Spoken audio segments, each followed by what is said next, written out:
wasn't won by the man who made that touchdown.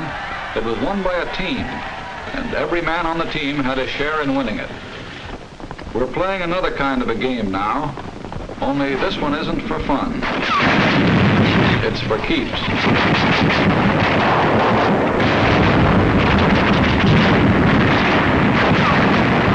And this game won't be won by any single player either. It'll be won by a team. A team called the United Nations. The ball will be carried by the men in the backfield. The tough little guy from China, Big Joe Russia, John Britain, and a guy called Yank, the 4 greatest backs in the world. So let's take a look at the men who carry the ball with us. Who are they? How do they live? What makes them tick? Let's start with the one that's toughest to understand, the one we know just enough about to confuse us, John Britain. Here's where he lives. A little island no larger than the state of Idaho. 500,000 people live in Idaho. 96 times that many live in Britain. The Nazis and the Japs scream about Lebensraum, living space. But there are more people on a square mile of Britain than a square mile of Germany or Italy or Japan. More congestion than practically any place on earth except the New York subway or a sardine can. And that's a clue that explains a lot about John Britain. We build front porches on our houses because we didn't want to miss the chance to see our neighbors. But John Britain hides himself in a little box and plants a hedge around that to make sure he doesn't. Living that close to neighbors, privacy is part of the pursuit of happiness. And in the sardine can called Britain, they learn to get on with their neighbors. They have to. He's too damn close. That's why they have so little crime in Britain.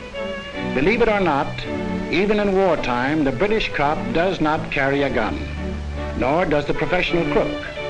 And in 1926, when the world heard of this stoppage of work in Britain, that industry, transportation, the whole life of the country had been paralyzed by a general strike, it was still more surprised next day to learn that the strikers were playing football with the cops.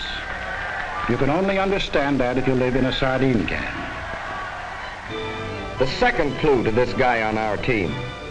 No part of Britain is more than 100 miles from the sea. Every day for hundreds of years, years of peace and years of war, John Britain has seen ships sail from his island to the 7 seas. That means that whenever John Britain wants to bust out of his sardine can, it's the sea that gets him. He's been busting out for hundreds of years, and that led to Australia, South Africa, New Zealand, Canada, and for that matter, the United States of America. How did John Britain get on our team? Remember 1938? The Yankees won the pennant. Wrong way, Corrigan. The last trains ran on the 6th Avenue L. Well, John Britain got excited about the same sort of things. The bet he had on the Derby, or, as he would say, the Derby. His job. His kids. Getting his exercise on his day off. Preston North End taking the football cup.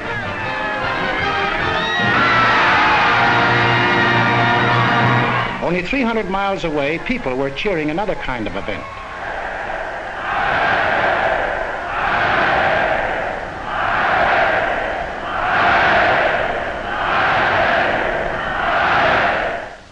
And in London and every other British city and town, they read about what was going on in Europe, and they got sore about it. But they were also pretty well determined to keep it none of their business. Then, this looked bad. The Czechs had a mutual assistance pact with France, and France had one with Britain. This might mean war, even though everyone was anxious to avoid it. They'd been through one war, perhaps been wounded. Hundreds of thousands of their brothers and friends had been killed.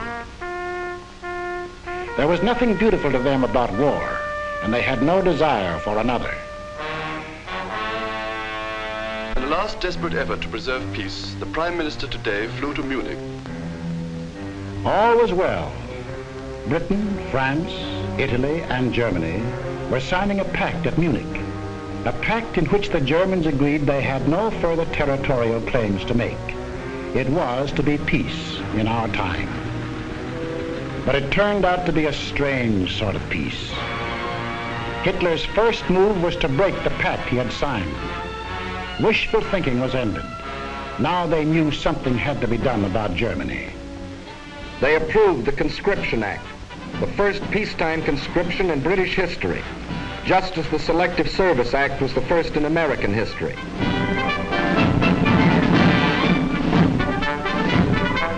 The British had put their cards on the table. They had, in effect, said to Hitler, "That's enough. If you go into Poland, we'll fight." Hitler smiled.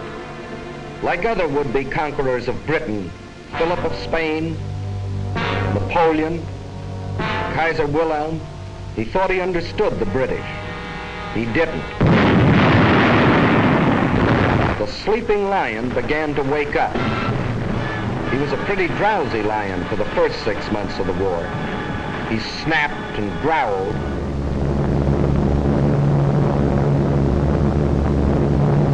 But he dropped more leaflets than bombs.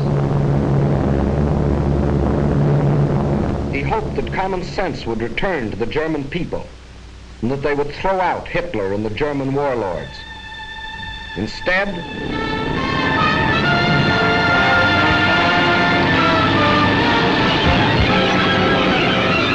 at dawn this morning, the German armies, without warning, invaded the neutral countries of Luxembourg, Holland, and Belgium. The King of the Belgians today surrendered his armies of more than 500,000 men. Marshal Pétain, as French chief of state, has asked for an armistice. The issue in France is ended. Britain was alone. Czechoslovakia occupied, Poland defeated, Denmark gone, Norway gone, Holland, Belgium, France gone. Only Britain now. Britain was alone. Hitler considered the war over. Everybody considered the war over except the British. At the 11th hour, the lion was finally aroused. We shall defend our island, whatever the cost may be. We shall fight on beaches, landing grounds, in fields, in streets, and on the hills. We shall never surrender.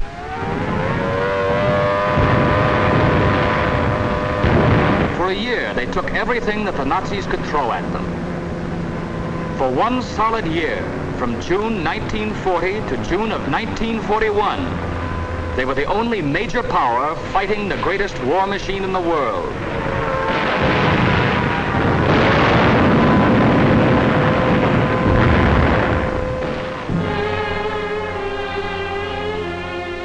They took body blow after body blow, solid punches before they even had their guard up. All they did was take it on the chin and hang on to the ropes. They never went down.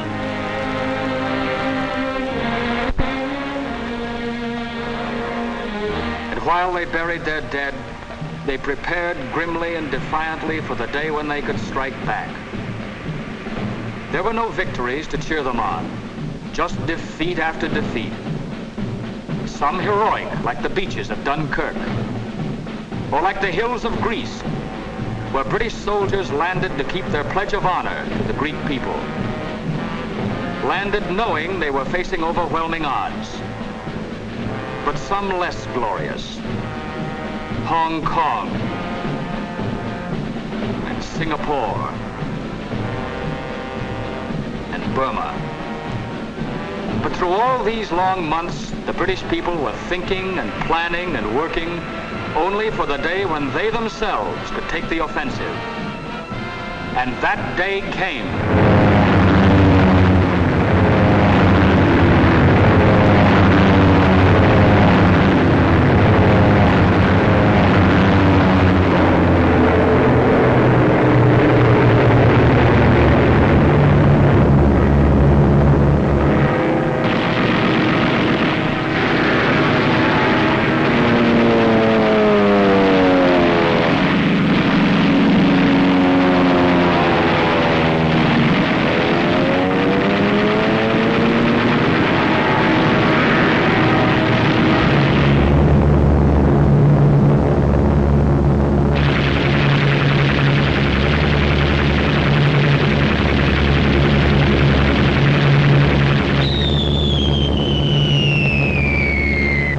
British that made the Germans realize that war could be brought to German soil, too.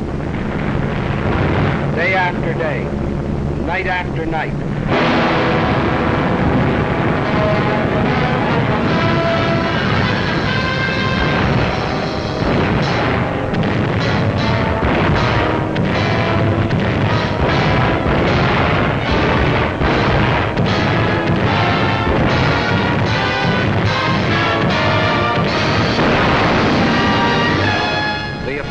Continues in greater and greater strength. That's in the air. And on the ground, 1,500 miles away in North Africa.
Miles in 122 days. 1,700 miles of sand and wind and enemies. Once more, the people of Britain heard their church bells ring.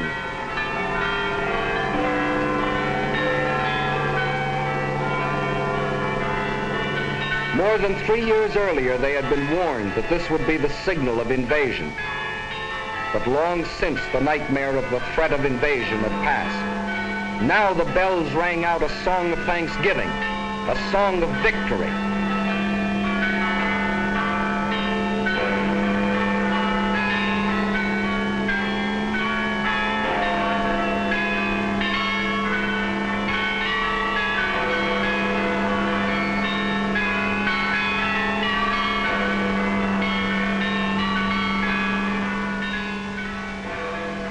Now there's the plain and simple truth about Britain.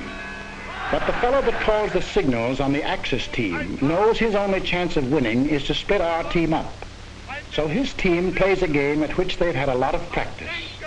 A game which has conquered half a dozen countries for them. A game called Divide and Conquer. Men like these tell the British we aren't taking the war seriously. They tell the Russians we are letting them down. They tell the British the Russians will sell them out.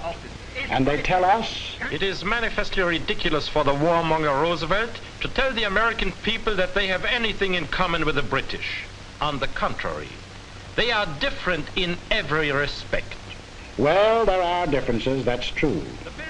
For instance, we drive on the right side of the road. But in Britain, we go for baseball.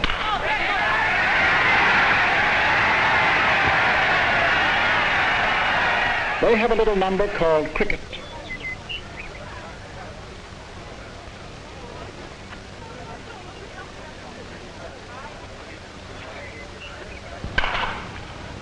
Very well played, sir.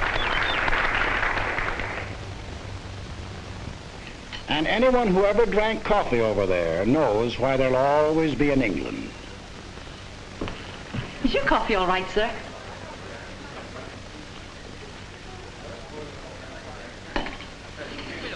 us a glass of half and half. Have you heard about it, boys? Give us another glass of half and half. Blimey, you'd have thought it happened to poor old Bill. And another bloke here. So I went in to sup my dinner, but it's that and buckets and I was getting swarch.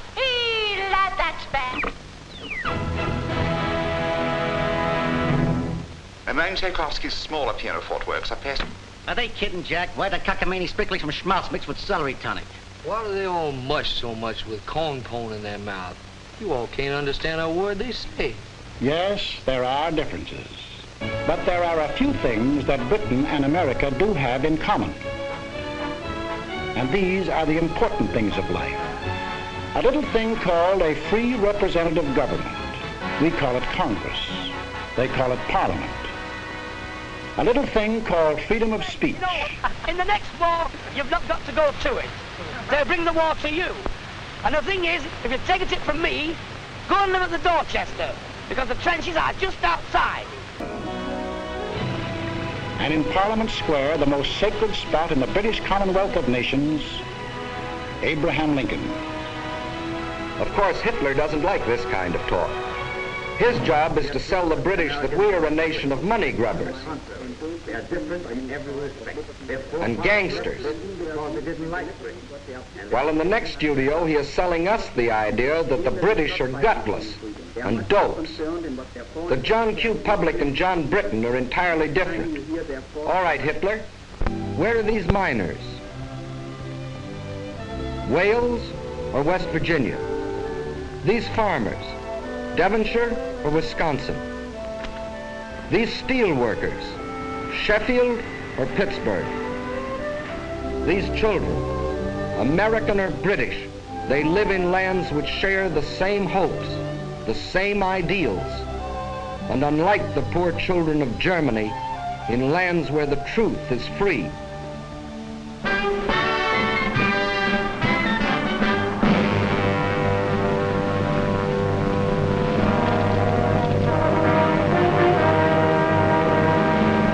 But let's not kid ourselves. Britain is not the United States, and the United States is not Britain. For instance, we don't go in for this kind of thing. They do. But there's no mystery about that. Remember our grandmother's house? It was old-fashioned, out of date, patched and altered to suit each new generation, and filled with family relics even grandmother couldn't explain. Well, John Britton has been living in his house for a long time. And that's why to us, who live in a modern house that we built ourselves to suit ourselves, John Britton seems slow-moving and cluttered up with ancient traditions. Kings, for instance. The present king rode to his coronation in the same coach, to the same church, for the same ceremony as his ancestors did. But the job he took on is very different from theirs. There have been some changes made, for the British king can no longer make laws or impose taxes or interfere with government. He and his family work as hard as any other citizen, doing the job that the people expect of them. Today, the king is the servant of the people and not its ruler. When an American is arrested and brought to trial, the bailiff calls his case The People versus John Doe. But if such a case were called in Britain, it would be The King versus John Doe. It means the same thing. Today, the British king is the symbol of the people. The British are great fans of the fellow in Buckingham Palace, but when they sing God Save the King, they're not worrying about his health. They mean God bless the British people. And the dukes and the earls? But in 1911, the people took away the last remaining power of the lords to block the action of the people's representatives. Dukes and earls don't run the country anymore.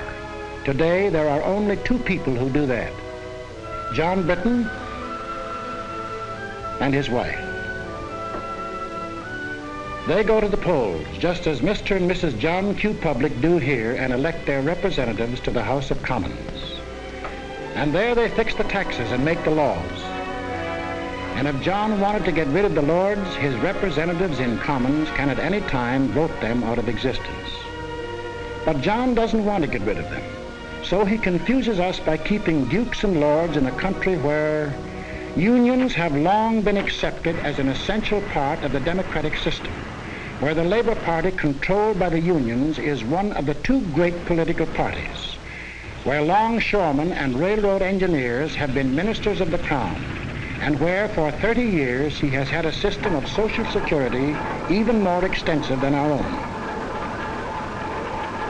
So when you read about Lord Louis Mountbatten or Lord Beaverbrook, former head of aircraft production, don't think they got their jobs because of their titles.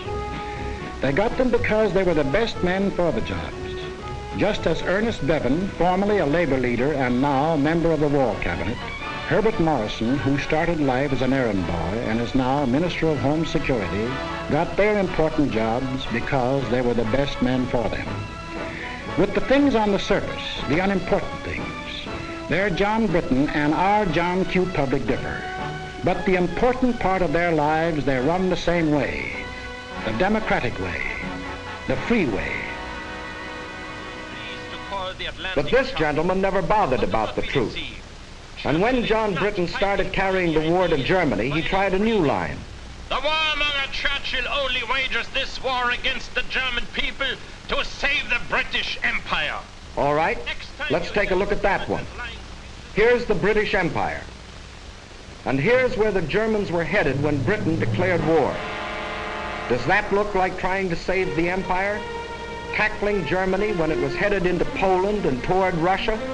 The one direction in which there were no British possessions? After Poland fell, Hitler hinted at peace with the British. This was the perfect chance to save the empire.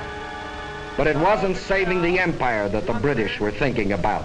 The position of His Majesty's government in respect of any peace offer by Hitler. We are not, in any circumstances, prepared to negotiate with him at any time on any subject. And after Britain had been on the losing end, month after month, it had another chance to save the empire. Even now, Hitler thought John Britton would make a deal.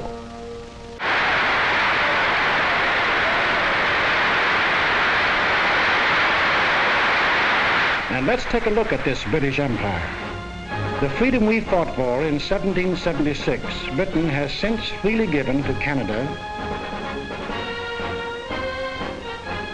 Australia, New Zealand,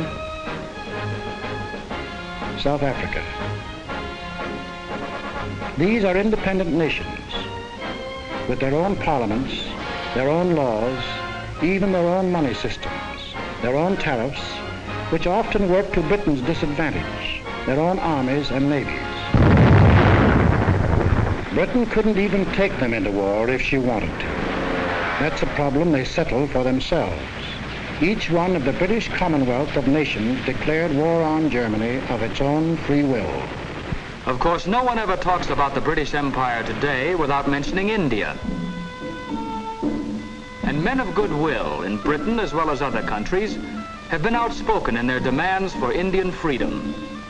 For no man who believes in democracy can support foreign rule of any people. But there are things that many of us do not know about India. For instance, that India pays no taxes to Britain, either directly or indirectly. That the Indians fix their own tariff laws, frequently to Britain's disadvantage. That of the Viceroy's Executive Council, 11 of the 15 members are Indians. And in the courts, 10 of every 11 judges. Furthermore, that no Indian is ever conscripted for service in the Army and Navy. It was voluntary enlistment that raised the Indian Army from 170,000 at the outbreak of war to 1.25 million today. And on the subject of India, listen to the words of Field Marshal Jan Christian Smuts. He fought against the British 40 years ago, was defeated in his fight, and still became the leader of one of the British Commonwealths of Nations, Prime Minister of South Africa. India, if she will, can be free in the same way and by the same means as Canada, Australia, and New Zealand are today free sovereign states. Their peoples worked out a constitution for themselves. The same course is open to India if the peoples of India will agree about the terms of a free constitution. Freedom isn't a thing that can be imposed from without. It can only be created from within. The Indians have a responsibility to reconcile the differences that exist in the vast Indian population with its 100 different languages, its dozens of different religions. And on March the 11th, 1942, the British government placed itself on record and promised full self-government to India if India will work out a constitution that will satisfy its people after the war is over. But during this war, military leaders agree Allied troops are needed in India as an effective bloc by the democratic world to keep the Nazis and Japs from uniting. Further, India provides the bases for United Nations bombers to get at the Japs in Burma. In other parts of the empire, too, democracy stands on guard. If it wasn't for the British at Gibraltar, Malta, Cyprus, Suez, Alexandria, and they're hanging on to them regardless of the cost, and their drive across Libya to Tripoli, there would have been no American landing in North Africa.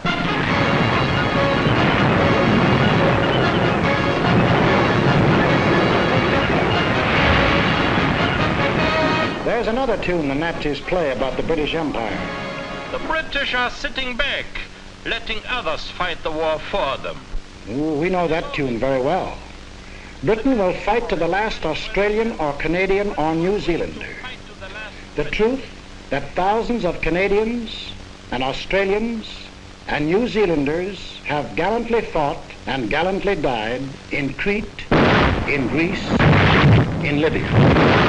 But there's something the Nazi mouthpiece leaves out, something pretty important. Out of every 10 inhabitants of the British Empire, 1 comes from Britain.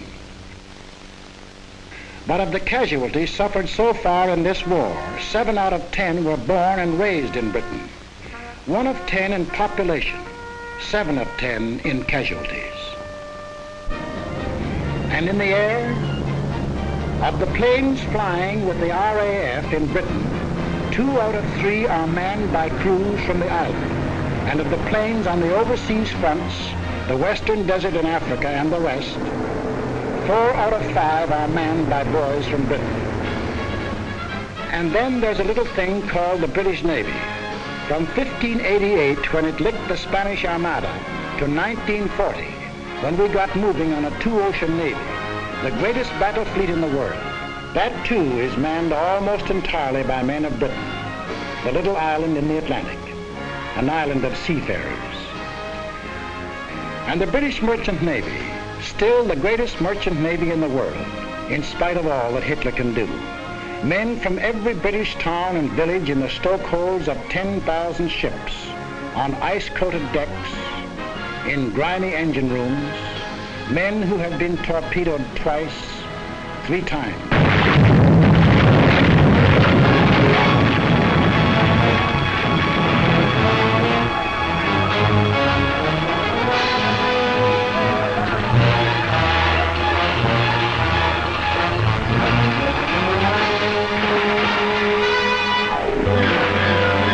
There's 1 English sailor who's been torpedoed 6 times and still signed on again. But we never hear about these things because of a curious character whose ways will never be completely understandable to an American. John Britton himself. He has an idea he shouldn't talk about himself and what he does. He calls it bad form. We call it damn silly. He'd say of a Spitfire, "Oh, she's not bad, little kite." But this man, the boss of the German Air Force, can tell us that the Spitfire has been the most deadly fighter in the world. And we certainly need an interpreter when this happens. Hello, Bob. Had a good trip? Oh, all right. All right. Except that he spent 2 days in the icy waters of the North Atlantic after being torpedoed on the way to Murmansk. See this man? His name is Whitten Brown. And this man, believe it or not, is the first man who flew the Atlantic non-stop. In 1919, 8 years before anyone else, he and John Alcock flew non-stop from Newfoundland to Ireland. But as usual, the British let it go at that, and Whitten Brown went back into obscurity. There's nothing wrong with John Britton that a correspondence course in showmanship wouldn't cure. For a moment, imagine that you're not American, but British. You'd still be in uniform, for in Britain, every man between the age of 18 and 41, unless he cannot be replaced at a vital workbench, is already in uniform. Your old man, too. He's had to quit gassing about the last war, for they're now starting to draft men up to 51. Dependents or no dependents. If you've got yourself into this mess, your draft board will say, "Frightfully sorry, old chap, but you're in the Army anyway." And your kid sister, if she isn't a sailor, or in the Air Force, or the Land Army, or a ferry pilot, or in the fire brigade, she's probably in the Army, for they've drafted unmarried women up to 30. First 9,000! And even if she's married, every woman up to 41 can be drafted to work in war plants. And it's a real draft, for 8 million workers, men and women, can't quit their jobs or be fired without government permission. Britain is only 20 miles from German guns and German planes. Everybody, man or woman, young or old, is in the front line.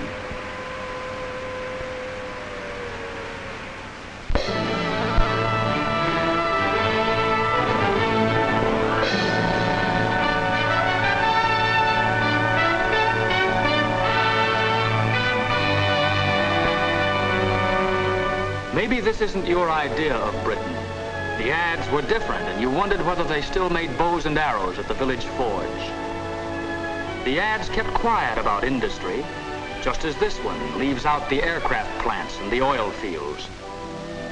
Well, they have the rich green fields you've read about, the quiet country lanes, but they also have the steel mills of Sheffield, the Pittsburgh of Britain. They have the picturesque little villages, the gently flowing streams, the lovely old castles. But they also have the shipyards of the River Clyde, not as modern as Henry Kaiser's, but still one of the greatest in the world. They have the old cathedrals, deathless reminders of a rich tradition. But they also have the great industrial cities of Birmingham, Glasgow, Manchester, Leeds. They seldom, if ever, saw an American tourist, but they made Britain, even in peacetime, one of the greatest industrial powers in the world.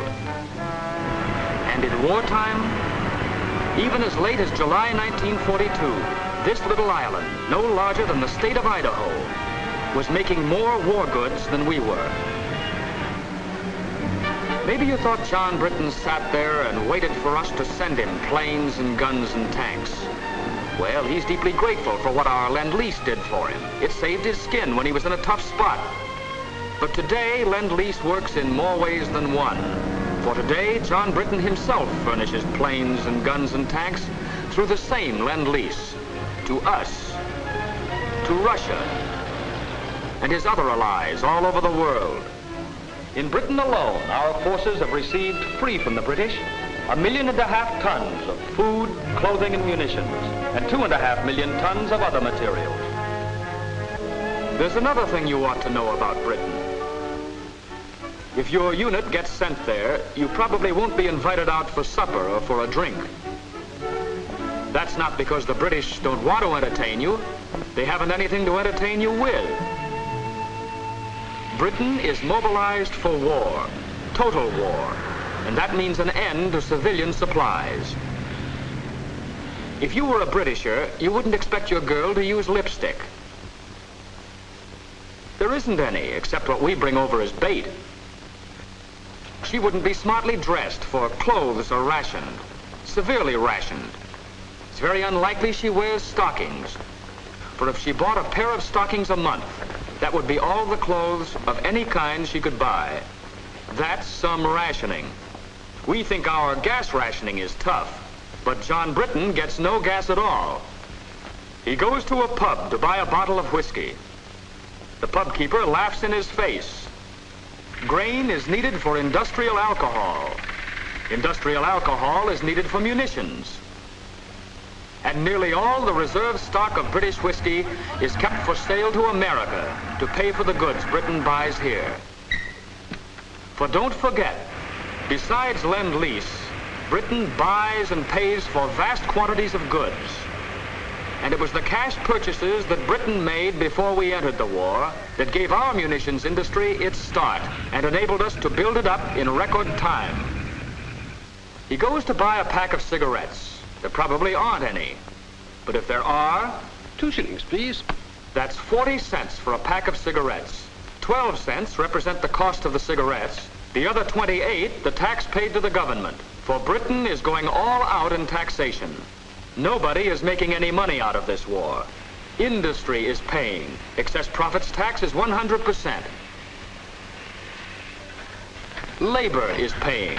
The man who earns $33 a week pays 29% income tax. And the rich man, if there are any of them left, pays an income tax of no less than 97.5%. And then there's the little matter of food. There are not many fat men in England nowadays, but John Britton isn't kicking. He knows 1 egg a week is helping him to win the war. The British rations are the rations of a free people. They could get food as they did in peacetime from Canada, Australia. But that would take ships, and the British prefer to use the ships for supplies to Russia, planes from America, troops to the Mediterranean. To win the war, every Britisher is on short rations and has been on short rations for 2 years. Everybody except the children. They get 4 times the eggs that grown-ups do. They get all the oranges that arrive in Britain, and practically all of the extra milk. For John Britton is thinking of after the war, of the new world that his children and ours will inherit. A world where there will not only be freedom of speech and freedom of worship, but also freedom from want and freedom from fear. It is not given to us to peer into the mysteries of the future. Still I avow my hope and faith, sure and inviolate, that in the days to come, the British and American peoples will, for their own safety and for the good of all, work together in majesty, in justice, and in peace. This is what the British are fighting for. They are an old people, a stubborn people, and sometimes they have moved slowly. But in 3 years of blood and sweat and tears, John Britton has found his soul.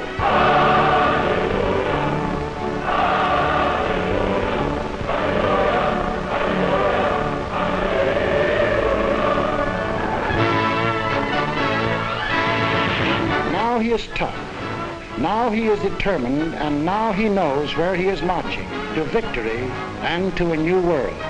He's a good man to have on our team.